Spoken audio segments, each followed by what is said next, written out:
És l'objecte més buscat en les últimes hores. Les mascaretes estan esgotades en les farmàcies valencianes. Se ha multiplicado un 8000% la demanda de mascarillas.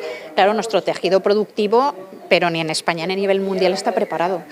Entonces, bueno, está resultando muy difícil conseguirlas. Internet s'ha convertit en un aparador on s'ofereixen tot tipus de models, però compte perquè tot no val. FP2 y 3, es decir, que filtran el aire en un 95 o un 98% y estamos detectando movimientos especulativos en la red que son insostenibles.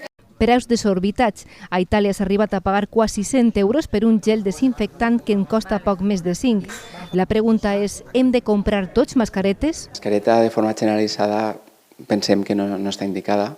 A més, és un esgotament d'un recurs que pot fer falta a persones en especial risc. No hay mascarillas para todo el mundo, pero es que no es necesario el uso de mascarilla. Només estaria indicada per a persones majors, immunodeficients o amb problemes respiratoris. La resta podem seguir estos consells. Rentar-se les mans en sabó, l'ús de gel si estàs en una situació pública. El clima també és un factor que pot jugar a favor. Les temperatures mínimes ja estiguen per damunt de 10 graus i això possiblement la capacitat de transmissió i de replicació sigui inferior.